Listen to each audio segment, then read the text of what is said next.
All right, folks, you've made it to episode 32, which is the 10th part in our mini-series on why Jesus had to die.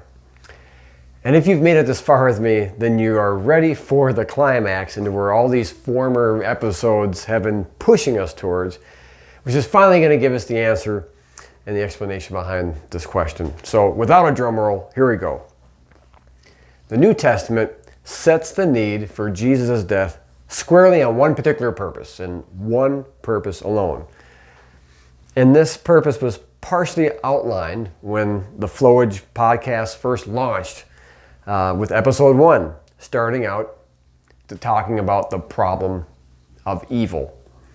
Remember, when Jesus arrived on the earth and saw evil, when he saw brokenness, when he saw sin, he always pointed the origins of those evils back to the cosmic spiritual forces, which are Satan and the other rogue spiritual entities that make up the kingdom of darkness. Jesus' life, his words, and his ministry all demonstrated that there is a real cosmic battle raging between God and the kingdom of darkness in the heavenlies and on earth. This is a heavenly battle, that functions more closely to dualism, right? Like two separate and independent forces really opposed to each other. Rather than how many conservative evangelicals think of, one God who's sovereignly controlling all events, including evil, who, God just kind of keeps on a leash, keeps Satan on a leash there. But we saw through the problem of evil study, and in that 4-week study we did on the kingdom of God after that, that there were two very real and diametrically opposed kingdoms battling it out. The Old Testament is really not that clear on this, as far as it being really obvious. There is some really clear stuff of this, you just have to know what you're looking for. But if you're just, to open the Old Testament, maybe look at the book of Job and just read it by itself, you might be led to think that Satan and God are somehow working together. But the New Testament makes this battle between two kingdoms so clear. Matthew chapter 4, verses 5 through 8 says, "The devil led Jesus up to a high place and showed him in an instant all the kingdoms of the world. And he said to him, I will give you all of their authority and splendor.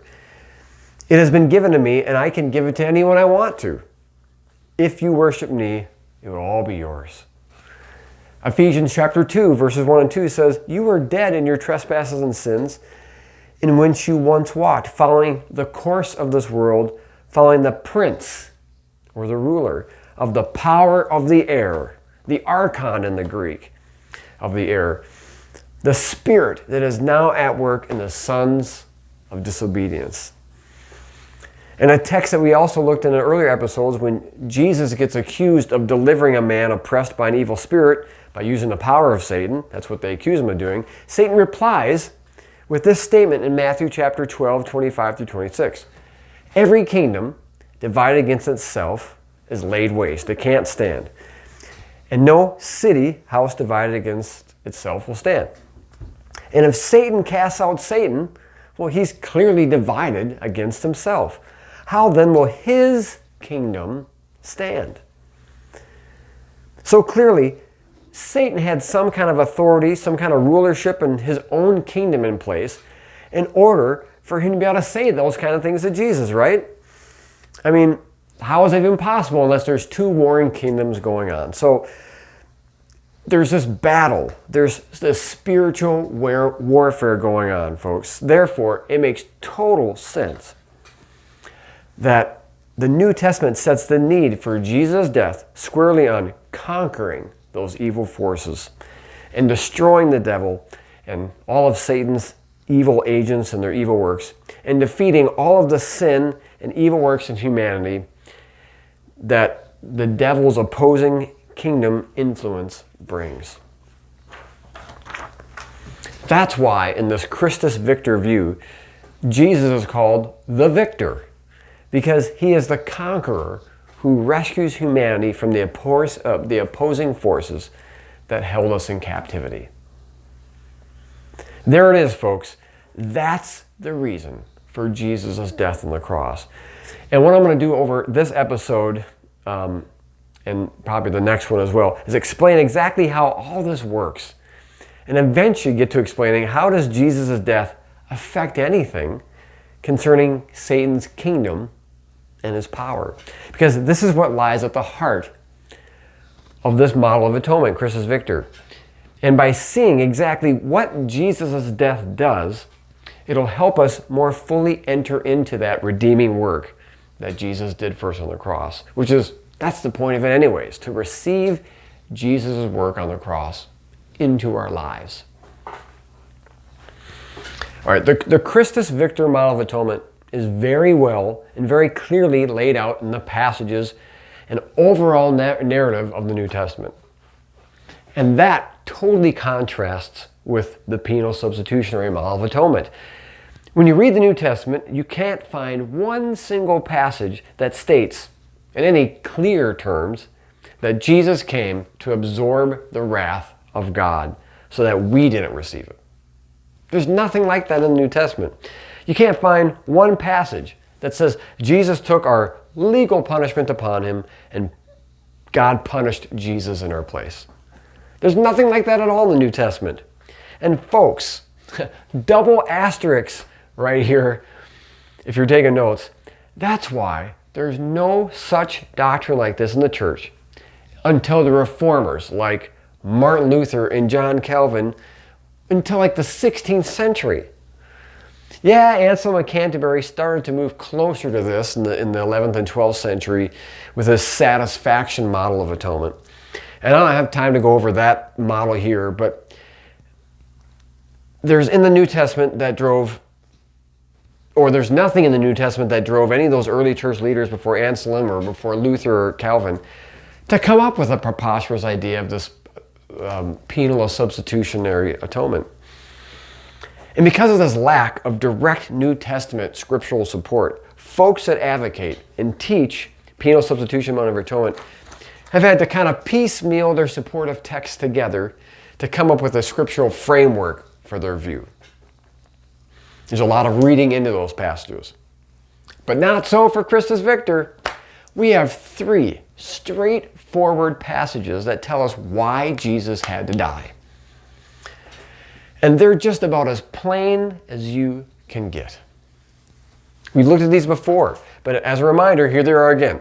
1 John 3:8, it says, "Whoever makes a practice of sinning is of the devil, for the devil has been sinning from the beginning. The reason the Son of God appeared was to destroy the works of the devil." Hebrews 2:14-15, "Since therefore the children share in the flesh and blood, Jesus himself likewise partook of the same things, that through death he might destroy the one who has the power of death, that is, the devil, and deliver those, or all those who through fear of death were subject to lifelong slavery." In the Gospel of John 13, I think it's 12, 31 through 32. I wrote 13. Maybe it is, but you can look that up. It says, "Now is the judgment of this world. Now will the ruler of this world be cast out. And when I am lifted up, I will draw all people to myself." Being lifted up on the cross, that is. And as I said, the penal substitutionary view of atonement doesn't have any passages that say something even close to, Jesus came to take upon the wrath that we deserved, or Jesus came to absorb the punishment for our sins so that God's justice could be satisfied.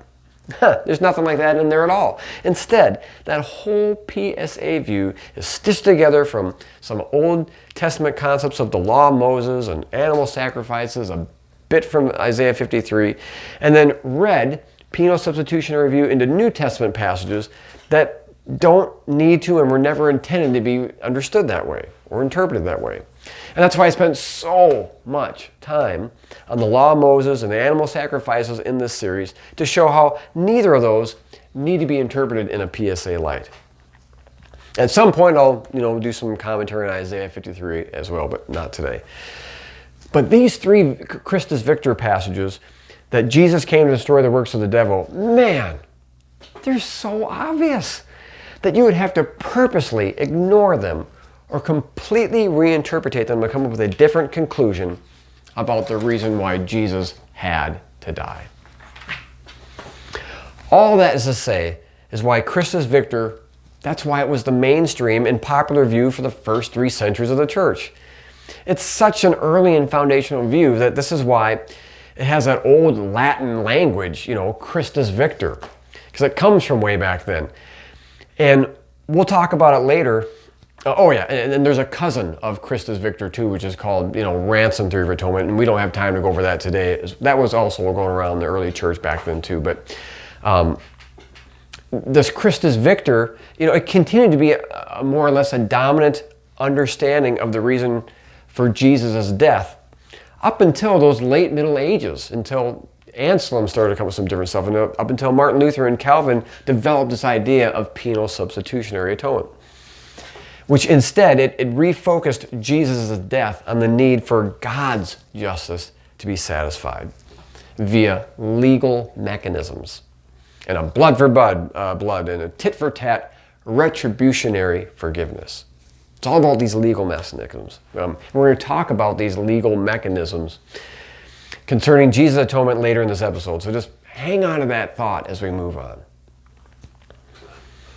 Now, despite how obvious Christus Victor is laid out in the New Testament, as we just saw in those 3 passages, and the preceding passages I read about how Satan has real power with real authority and his own kingdom that is diametrically opposed to God, for many people in the church today, this idea of Christus Victor it's still a tough to sell. I know, shocking, isn't it? But let me tell you why, as to why this thinking is there and why it's so difficult. Many Christians today even, and let's face it, most of the Jewish population that Jesus came to in the first century do not see Satan and the cosmic forces of evil as a real enemy. And here's why. The idea is that because there are no higher gods than Yahweh himself, that must mean that nothing can happen in the universe unless God is either willing it or allowing it to happen. Therefore, that thinking goes that if something evil happens, even if it comes at the hands of Satan, like with Job, it's solely because God wanted it to happen or allowed it to happen for some higher heavenly purpose. It must be ordained of God and meant to be, and there's nothing you can do about it. And we talked about that in those first couple episodes in this podcast about the problem of evil. So I'm not going to go over that whole concept here and explain that. But what we saw in those early episodes was that when Jesus came to the earth, he did not take that view. Not at all. Jesus considered and acted towards Satan as if Satan was a real enemy of God that did not merely just carry out God's dirty work as like heavenly ordained assignments, but who was a real ruler with real power, who was in complete rebellion to God's kingdom, who had set up his own opposing kingdom, who had held humanity in bondage to him, and whose human subjects needed to be freed from. Just like how the Israelites who were in slavery in Egypt needed to be freed. Same exact concept. Now, how could that be, you ask? How could Yahweh God be the only one with absolute power, the highest God of all, who created all these other Elohims? How could it be that he has a very real enemy against him? Well, as I explained on those early episodes, much of the answer boils down to the gift that God gives of autonomy, or free will, or free agency. No, it's not like God doesn't have enough power to overcome Satan and evil, as if the lights of heaven would dim. But it's that God's free gift, this irrevocable free will, this free will, by very definition of being free will, allows and it gives space for the actions of free agents to play out, even when those actions are out of line with God's will. Because how can you be free if you're not free to do things that are contrary to God? So if God were to immediately just stop something that was evil by using power over, then we wouldn't really have free will. So therefore, even though Satan and his minions are incredibly less in power than God, they've rebelled and used their own free will in combination with our free will and set up an opposing kingdom of darkness. And having done so, they wield power and influence for their own selfish purposes. And it's this evil kingdom, not the kingdom of God, that's ultimately responsible for all of the sickness and suffering and trials and tribulations and atrocities and so on that consume the universe and humankind. I mean, perhaps even these cosmic issues that we talked about in that first episode with earthquakes and tornadoes and meteors and world disasters and so forth. So no, evil does not come from God or from his will and just allowing things to happen for some higher heavenly purpose. These are instead all byproducts of agents with free will who are in rebellion against the love of God. And we did quite a bit of talking about that in these two opposing kingdoms when we did our mini-series on the kingdom of God over 4 episodes, so I'll just stop there. So with this view of the two opposing kingdoms in mind, two kingdoms that are very real, in this cosmic battle against each other, Jesus finally enters into the scene in the first century to break humanity free from the cosmic bondage that they were being held under. But if you're coming from the view that God just controls everything, then and that there's not really a battle going on between Satan and God, or that God just uses Satan as his messenger boy when he doles judgment out, or if you come from some kind of extreme, maybe liberal corner of Christianity that you don't even believe there's any other spiritual agents out there like Satan and demons, well, then of course, Christus Victor is a hard sell and difficult for you to swallow. But if you look at the history of the church, the identification of Satan of having a real kingdom and real power that needed to be destroyed because it was in rebellion opposition to God, that's how Christians understood Jesus' ministry on earth and work of the cross throughout all history. So if you're having any problems with this view, I encourage you to go back and listen to those first episodes we did on my podcast about the problem of evil. I think there's 4 total across about 15 episodes that we did early on there. And that'll help bring some light to the goodness of God as revealed in the person of Jesus Christ, in light of all this evil and ugliness that we see in the universe on earth. Whew. All right, that was a lot. I'm talking as fast as I can. I hope you're still with me here. We got a lot to cover today.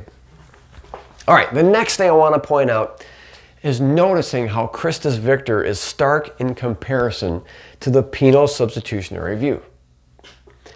Because instead, PSA insists the need for Jesus' death must be solely around a legal demand that God has with us, and the need for God's justice to be served. PSA is all about legality and laws, and rather than a problem that the universe has with a cosmic force or forces of evil. In the PSA view, Satan isn't even a real enemy. He's just a spiritual agent who's on God's payroll that God uses when he needs dirty work to be done. In that same view, most of these theologians believe that Satan, he doesn't have any power except what God gives him. God just keeps him on a leash, and God merely just releases him to dole out punishment when it's the right time.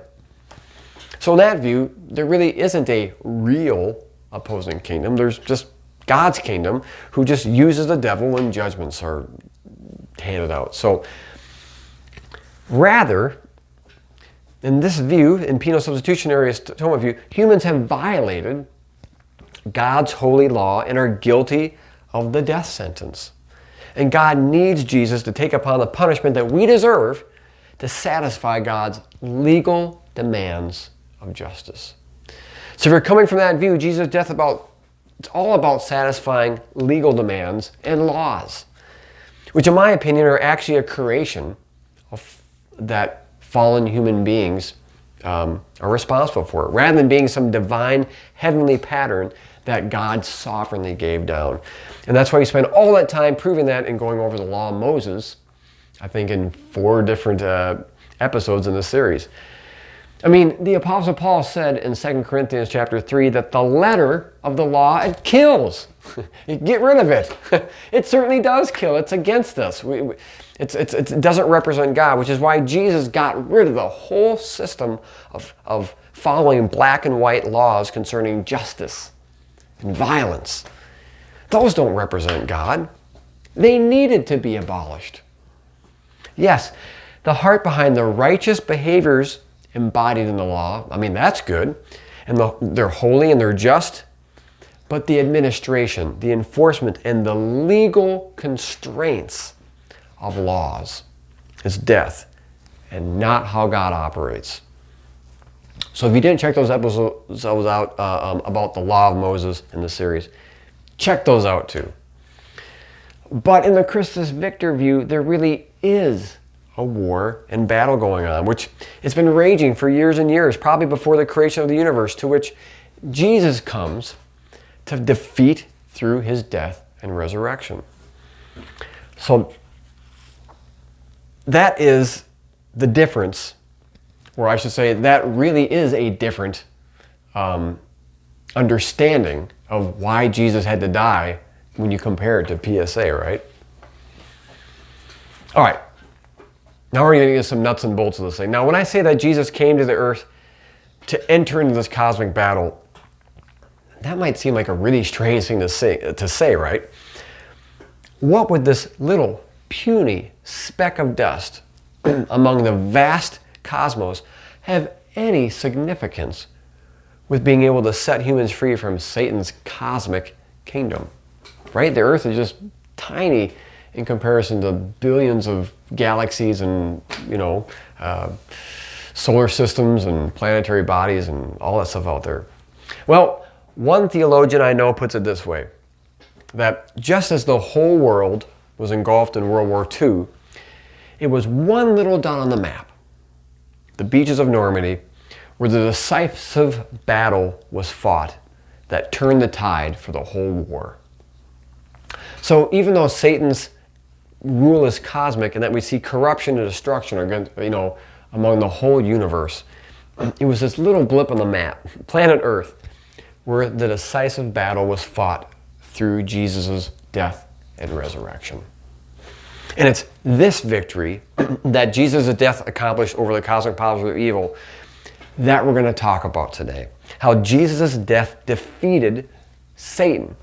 Because this whole idea, it is a weird thing to believe, right? I mean, if God really is all-powerful, then wouldn't it have just been easier for God to have just snapped his finger and make the devil disappear? Or just blink and everything would be solved.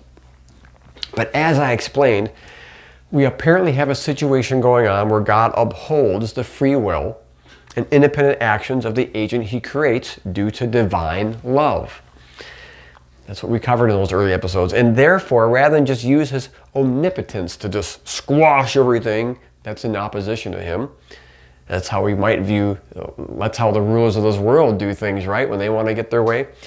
Instead, God has to work within the system of love, or work within the system that love creates, which includes free will. So rather than God just squashing anything that opposes him, he enters into this system and has to find methods of warfare that reflect and embody his true nature, which is not sheer power over, it's not coercion, it's not force, and it's not bloody violence, but through other-oriented means, other Jesus-looking means. And one of these means, rather than brute force, is wisdom. I absolutely love how the book of 1 Corinthians describes God's means to wage warfare against the demonic powers by saying in chapter 2, verses 6 through 10, "Yet among the mature we do impart wisdom, although it's not a wisdom of this age, or the rulers of this age who are doomed to pass away." It's talking about the cosmic rulers of this age, Satan and his kingdom. "But we impart a secret and hidden wisdom of God, which God decreed before the ages for our glory. And none of the rulers of this age understood this wisdom," you can insert there, "for if they had, they would not have crucified the Lord of glory. But it's written, what no eye has seen, nor ear has heard, nor the heart of man imagined, what God has prepared for those who love him. But these things he has revealed through his Spirit. The coming of Jesus in this passage is described as the wisdom of God in action. Notice how it's not through sheer power, as if God just exercises his heavenly power to do whatever he wanted to do. No, as this verse said, God had to use incredible divine wisdom by working through the system of irrevocable free will that love creates to find a way to accomplish his will and overpower and destroy the kingdom of darkness. It's all about wisdom. It was not through power. And what seems absolutely crazy to us is that God's wisdom led him to lay down his life in an act of non-violence to overcome the powers of the devil. I mean, that seems ludicrous and nonsense to us, doesn't it? And I love how verse 8 says in that passage that none of the rulers of this age, which I said is a reference to the cosmic forces of evil in Satan's kingdom, none of them understood God's non-violent wisdom and purposes in the death of Jesus. And that verse says that if they had known so, they never would have crucified Jesus. Wow! God used wisdom, not brute power or force or might, but by his Spirit. That's amazing. So as we can see, there really was something about Jesus' non-violent death specifically that not only confounded the kingdom of darkness, but was the actual warfare that destroyed the devil. Did you catch that? It was God's wisdom through non-violence and through his own self-sacrificial death that the New Testament tells us was the victory over the powers. And if you do get that, well, that probably makes your head spin, right? Because that goes against everything that the world tells us about how to get your way and how to win battles. And then if you're like me, it leads you into wondering about, well, what are the metaphysics and mechanics behind Jesus' death? I mean, what would laying down your life in a death, how does that do anything? I mean, why would his death accomplish anything concerning warfare towards Satan's kingdom? That's weird, right? Usually you don't die. I mean, if you do die, it means you lose. And the other party won. But Jesus' death wins? What's up with that? Well, how Jesus' death overcomes evil and wins, well, it's been answered slightly differently in this Christus Victor view. And so there's actually a little bit of diversity within our little camp. So I'm going to give you my exact take on that in the next episode. But before I get to that, I got to lay some groundwork here. And I'm going to use the rest of the time left in this episode to talk about two theories just behind how Satan received his power and authority over the earth and humanity in the first place. Right? Because we got to figure out what was that all about? How did that get set up? Because it's going to then make a lot of sense when we look at how Jesus destroyed that foundation in the first place. And in doing so, I want to get into this topic of legality more, because using a legal framework is often the pillar in understanding Jesus' death and victory over Satan. Whether you're coming from a penal substitutionary view of atonement, or sometimes even Christus Victor, they blend the two together, or even another one that I haven't described yet, which is ransom theory of atonement. These are all usually built upon a framework of legality. So, and I don't think that's the right way to go, and I'm going to kind of show you why at the end here. So let me give you two theories and show you how legal frameworks come into play concerning Jesus' victory over Satan. So I'm going to give you two theories about how Satan got his power. The first theory I'm going to give you, this is the one I was given in my 20s. And it's very popular with the Word of Faith movement that I was, kind of involved with back then, 20 some years ago, with people like Kenneth Hagin and people like Andrew Womack of today. And we can call this the authority transfer view. Authority transfer.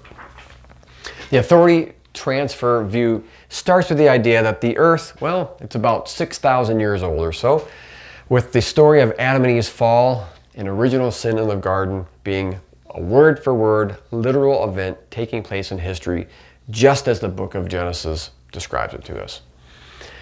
And this view wasn't really hard for me to accept because as a kid, I was raised in the idea that the Bible and everything in it was historically literal. So like a very young earth and all these events were word for word exactly how they were, which, made sense to me. Now, every theory that I know of concerning how Satan got his power to begin with starts out with the notion that when Satan was first created, his original name was Lucifer. And that, Lucifer wasn't really a bad guy when he first was created, which is taken from Isaiah 14 and Ezekiel 28. Those are the big passages that have been used in the history of the church to kind of give us some backstory on Satan. Maybe Lucifer was maybe a higher up ranking angel who was given the task of carrying over the earth with a bunch of other angels below him, or maybe he was just a regular angel or spiritual being among the others and, didn't have any more power than really any of the other ones to start with. But either way, Lucifer had, a bit of inherent power already given to him by God. But what's unique about this authority transfer view is that Satan did not yet have authority over the earth. That's not how he was created. Got it? I'll talk about that more in a second here. This authority transfer view says that it was only in the Garden of Eden that Satan first rebelled against God in deceiving Adam and Eve to eat of that tree of the knowledge of good and evil. The speculation is that Satan became jealous of God, jealous of the love and the plans that God had for humankind, and he saw that and rebelled. And at the heart of this Garden of Eden rebellion, Satan was after one specific thing that greatly motivated him to get Adam and Eve to sin, which is to gain humankind's power and authority that they had over the earth. That's because in the book of Genesis, in the creation story, God is shown to give humanity authority and power over the earth in chapter 1. After Adam and Eve are created, verse 28 says, "And God blessed them and said to them, be fruitful and multiply and fill the earth and subdue it, to have dominion of the fish of the sea and over the birds and of the heavens and over of the birds of the heavens and over every living thing that moves on the earth." And that word dominion there, that's associated with, the word kingdom, dominion, kingdom. A king needs to have a domain, a dome to reign. So kingdom, dominion. So what's taken from this verse then is that God initially gave the legal authority of the earth, the domain, the kingdom of the earth, to Adam and Eve to rule and manage. So although Lucifer probably had, some inherent power delegated to him to do whatever he was tasked to do when he was first created, maybe he was a ministering angel to serve humanity, or maybe he was a musician in God's heavenly court, or whatever. But whatever power he originally had, he really didn't have that much over the earth or power over humanity, because that was given to humankind. But what Satan did have was his own free will and the ability to influence. And that would turn out to be a very powerful tool to gain Adam and Eve's power and authority over the earth.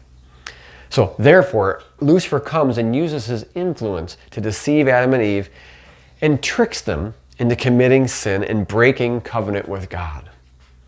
And here's the kicker with this, folks. I have a double asterisk by this note. The authority transfer theory or view teaches that through this trickery process, Satan got humanity to serve him instead of God, which legally transferred the rights and power and authority of the earth over to Satan.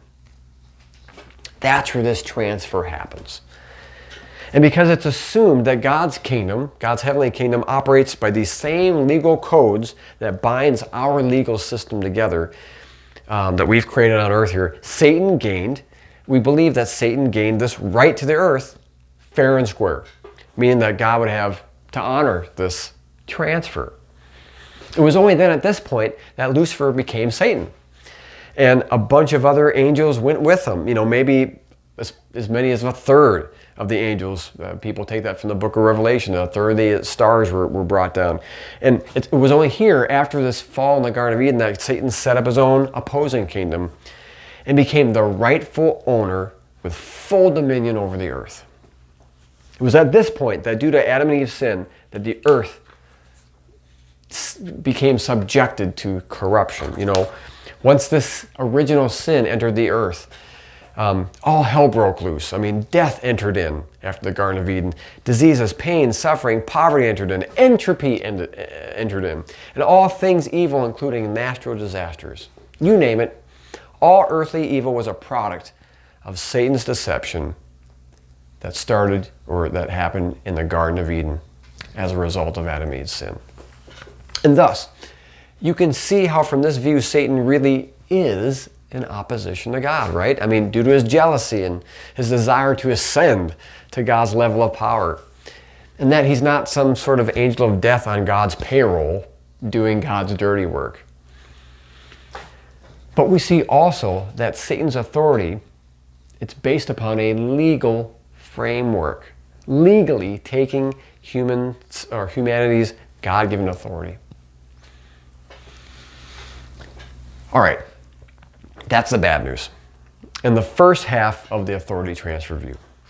Now for the second half. Okay, the good news of this authority transfer view was that God had a contingency plan in mind all along to get the kingdom authority of the earth back over to humankind.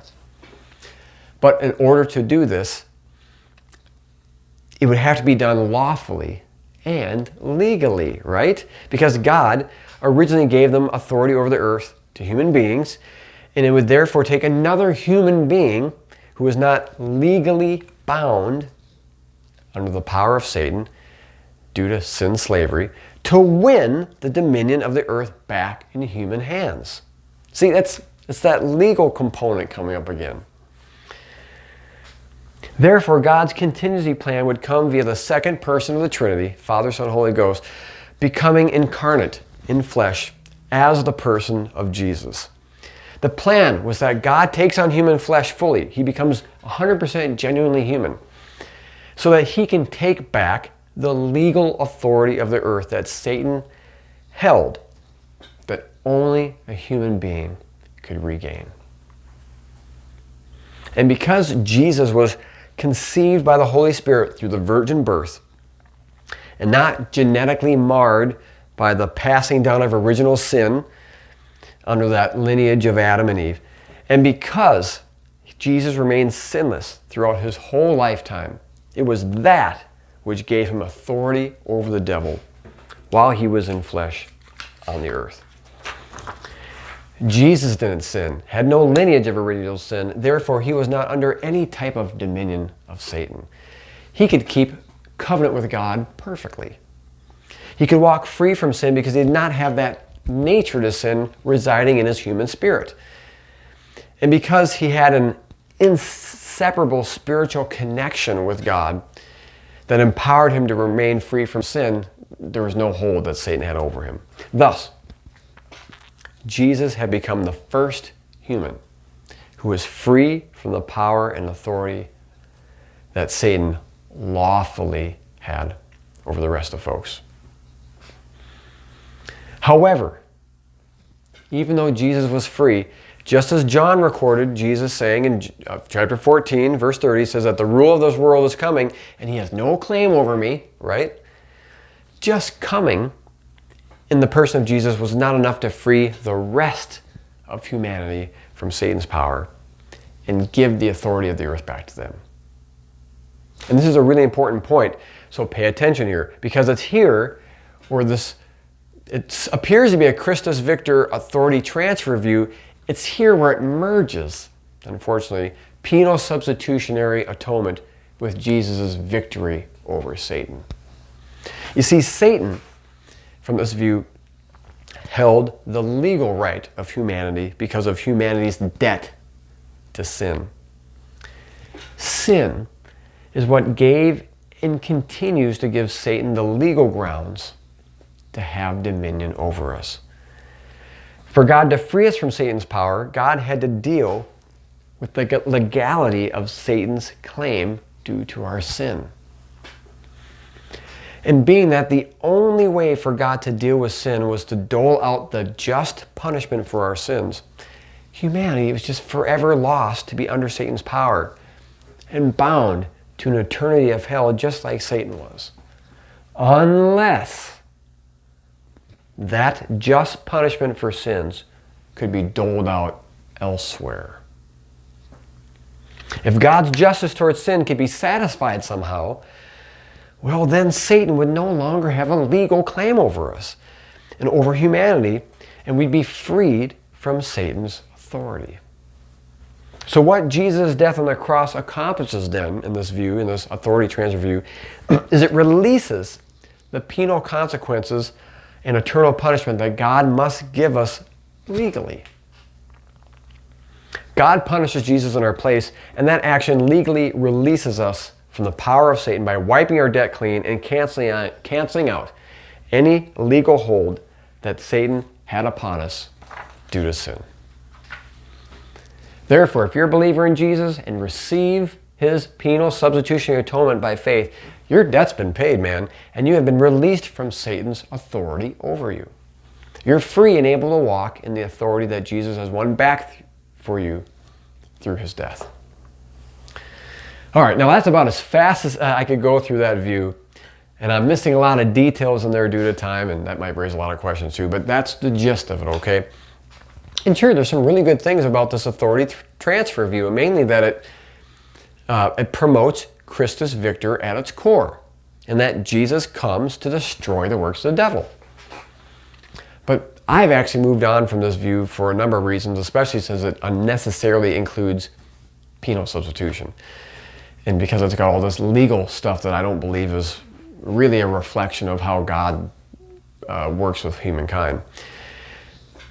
And just not his nature, for that matter. But hopefully in outlining this view, you can now understand at least one of the ways people explain how Satan got its power and how Jesus' death releases us from that power.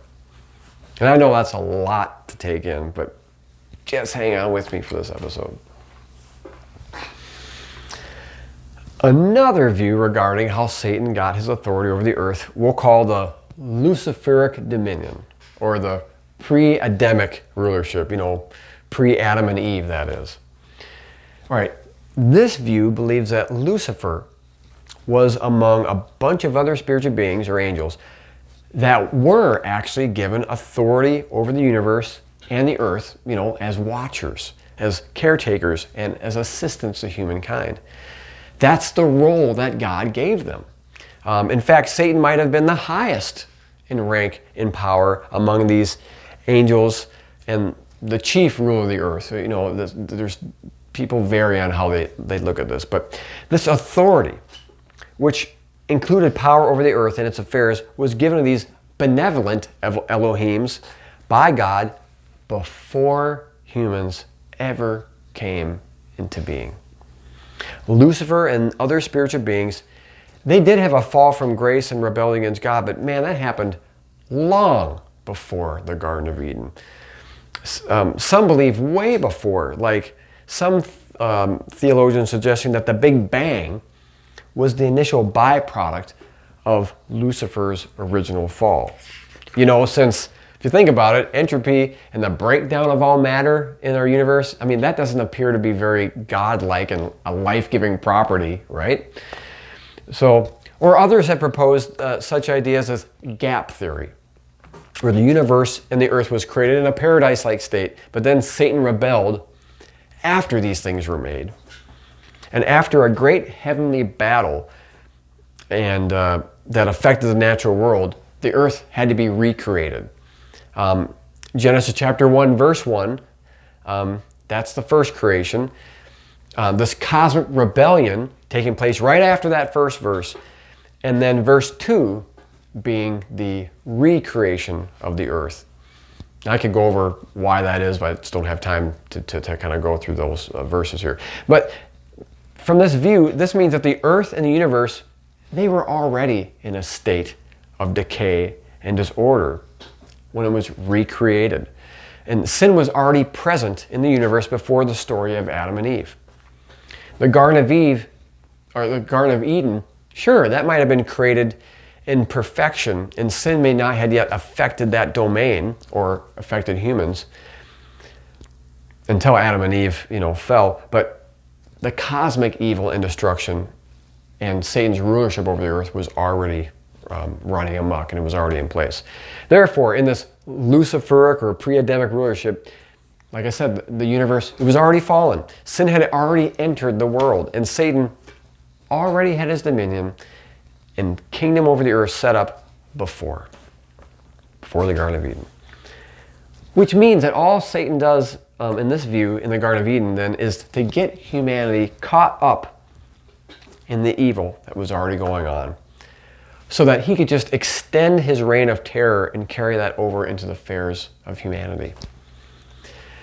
Satan's motives for this might be greed, or more power, or total rebellion and rulership over everything, or to thwart God's original plan to have humans be the object of God's love and to rule and reign with him.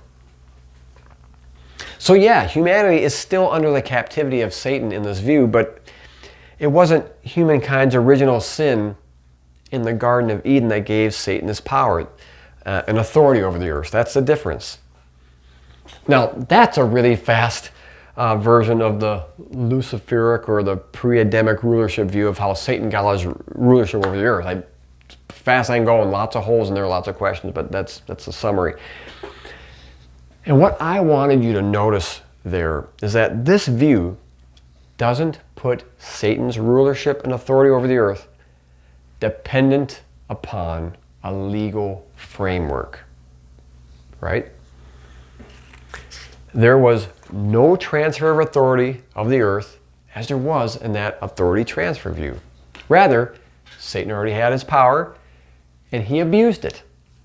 And humans were deceived to go right along with it. That deception brought sin. And sin is what pushes us away from a relationship with God. Now, I'm trying to connect the dots here to get to my conclusion, so hopefully it's making sense.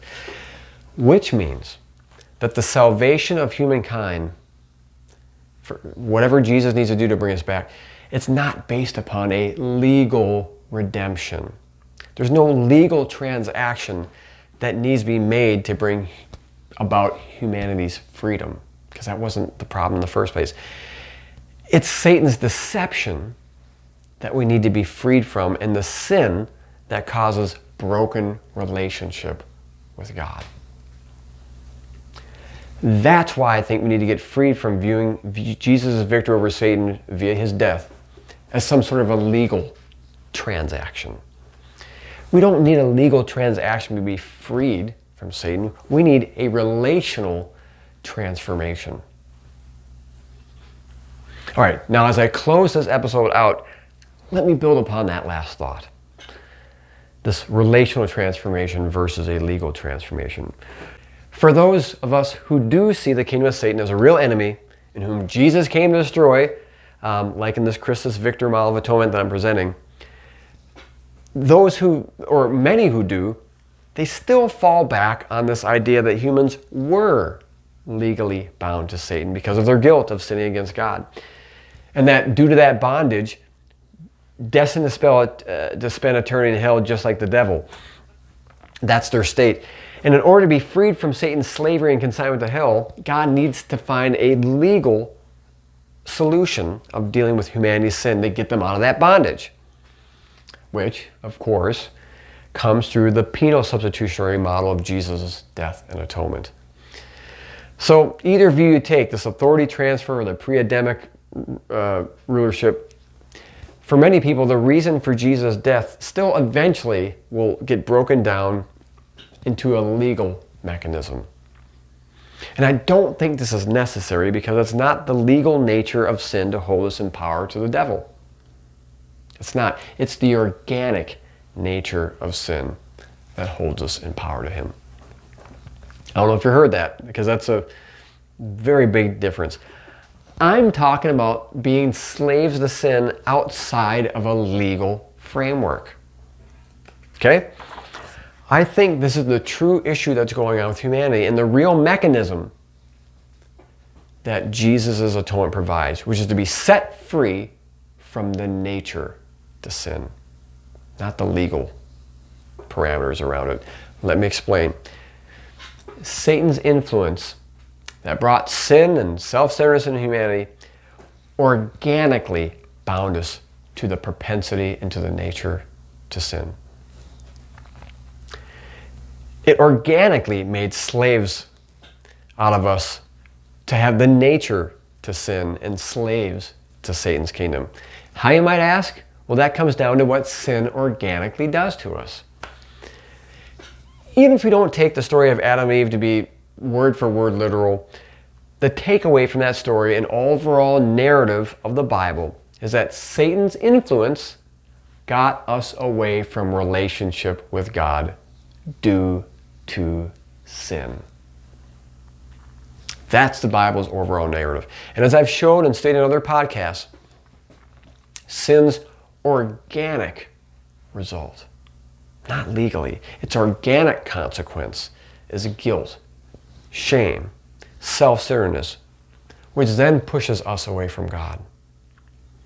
Sin turns a person from being an image bearer of God, an image bearer of God's self-sacrificial love to the world, into being self-centered and self-reliant, to choose our self-interests over loving and respecting others in creation. And once that self-centered, self-reliant genie was out of the bottle through Satan's influence, we have organically been slaves to that self-centered nature ever since. And we've been powerless to do anything about it in and of our own strength, in our own humanity. It's this organic nature of sin that we're in bondage to, coupled along with Satan's direct or indirect systemic influence. Sin holds us in slavery to the devil, not the devil over us. If you're freed from sin, the propensity and nature of sin, you're freed from the enemy's rulership. And since sin is organically something of Satan's own doing, we just become organic participants and unintentional slaves of the author of sin, who we inadvertently continue to carry out his fallen kingdom purposes. The wages of sin is not death from God, but organic death built into the sin itself. No, it's not a legal problem that separates God from us. It's a relationship problem that separates us from God. Big difference there. Satan's power is not legal in means, but it's wielded through the organic consequences of sin and deception. Revelation 12:9 calls Satan the deceiver of the whole world. That's his only power. That's what sin does. It deceives us. It lies to us. Sin organically pushes us away from God. Therefore, God has to somehow restore our relationship and get us plugged back into his life-giving presence to get us restored, to get us freed from sin, and to get us freed from the influencing powers of the devil. And let me just continue this thought for a minute, because I'm finally starting to preach good here. Listen, Satan, he's truly responsible for this whole mess. He started, which makes him the originator and father of it. Because if it had not been for his original influence, we wouldn't be in this situation, in this being held to slavery and being held under this nature of sin. We never would have doubted God in the Garden of Eden in the first place if we didn't have that deception deposited in the middle of that. We never would have had that thought. Now, 1 John 3:8 says that the one who practices sin, meaning any person who's sinning, is of the devil, or from the devil. For the devil has been sinning from the beginning. See, John declares that it was Satan who brought sin into the world from the beginning. Therefore, if we too are under the power of self-centeredness and self-reliance, it's because we have been made It's metaphorically, guys, children of the devil. Like father, like son. Now, don't have a knee-jerk reaction to that. No, we're not literal children of Satan, like we're possessed or something. We're children of the devil in that we are operating under the same lowercase s spirit of self-centeredness and selfish character as Satan that being sinful organically brings. Now, there might be some folks that have been possessed and stuff. I'm just talking about our general condition to be sin. Satan is the originator of self-centeredness. If we're self-centered, then we are operating in line with the kingdom of darkness. Self-centeredness and self-reliance, it all comes from him. So we truly become children of him. Children of self-centeredness and enslaved by nature to just carry out the same principles of his kingdom.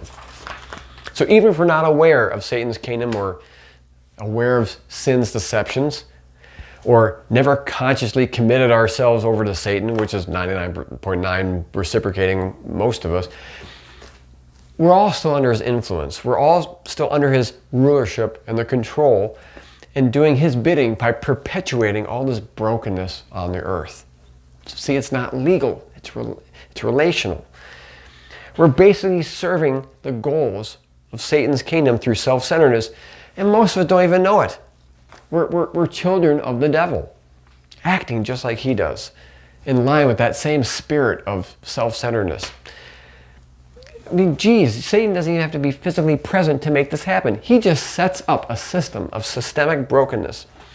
And that brokenness just perpetuates itself. It's like a little tiny cog in a great big machine that messes all the gears up.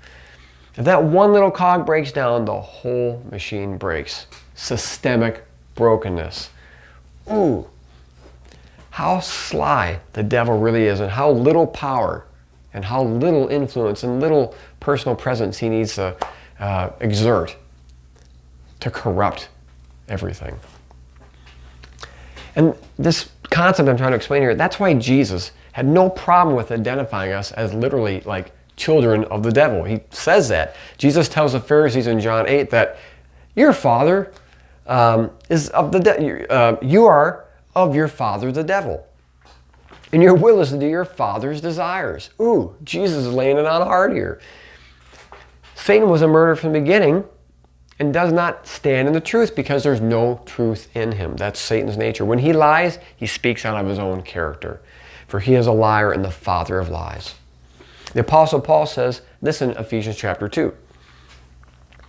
And you were dead in trespasses and sins, in which you once walked, following the course of this world, following the prince of the power of the air and the spirit that does now work in the sons, or in the children of disobedience, among which we all once lived in the passions of our flesh, carrying out the desires of our flesh and of the mind, and were by nature, right there, that's it, by nature, children of wrath, like the rest of mankind. Paul is talking about our inherent nature to be enemies of God's kingdom because we're just following suit and under the self-centered influence of the ruler of the power of the air. We're being empowered to sin by the lack of spiritual life in our innermost being. A lack of life that's only filled to abundance when we first return to God's presence, when we get connected to the vine. When we're born from above and are filled with the life and nature of God in our human spirit. That's the answer to being set free from the power of the enemy, folks. Not that we escape some legal punishment that we deserve, that transactionally frees us from Satan's authority or hell, but in returning to God's presence and being filled with his life so that we are no longer slaves to continue to sin. Because once we're freed from that nature to sin, the enemy doesn't have any hold over us at all. Notice in that manner that I described, our slavery to sin, to the devil, legality has no role in it at all. It's not about satisfying any type of legal demands. It's about restoring relationship and being transformed by that relationship. Sin created the relationship problem, so we have to get the relationship back. It's not a legal problem. If that be the case, that eliminates any sort of penal substitutionary atonement that Jesus needed to accomplish in his death in order to win back some type of legal right for humanity, to take back their rightful authority of the earth. I'll kind of explain that in the next episode, because even though Jesus did defeat the enemy on the cross, he's still in power. His authority was never dealt with as far as his global authority, his universal authority. That wasn't there was no legal transaction done there that Satan accomplished. He actually just helped provide a method for us to unplug from that authority. So no, Christus Victor needs no substitutionary atonement for God to overpower the devil and defeat him. This Christus Victor model, if you take a true Christus Victor, it removes the legal framework entirely. Rather, Christus Victor overcomes the devil by producing a pathway that restores humankind's relationship with God, so that God's empowering presence can free humanity from their nature to sin and unplug from the rulership and influence of the devil. All right, everyone. Finally, we got to the end. 2 paragraphs here to recap. However you understand how the kingdom of darkness was formed and how Satan got his power, doesn't matter to me. Christus Victor holds that Satan and his kingdom, they've got real and actual power, and that his power isn't something that God opens up or throttles whenever he wants to allow Satan to do some dirty work. But that kingdom is an actual opposing force that needs to be defeated. And I've just made the case that victory over the devil through Jesus was not going to be through a legal mechanism, using some type of penal substitutionary action that releases us from Satan's power, but an act of relationship restoration with God, which through the new birth empowers our innermost being with life to walk free from that influence of Satan and sin. Jesus' demonstration of the love of God provides a way for us to unplug, to get reconnected to God, to unplug from Satan's influences, from his authority, and from his rulership, and from that dominion. We can be transferred from the kingdom of darkness into the kingdom of light by getting our branch attached to the vine. So you just have to tune in next time to see where I go with all this and what it's all about and how I frame Jesus Victor in that context. And we're also going to talk about Jesus' non-violent mechanism and why non-violence is so important, because it's a direct reflection of God's character, and it's a direct reflection of how love wins. All that and more to come, but we'll see you next time. Be blessed.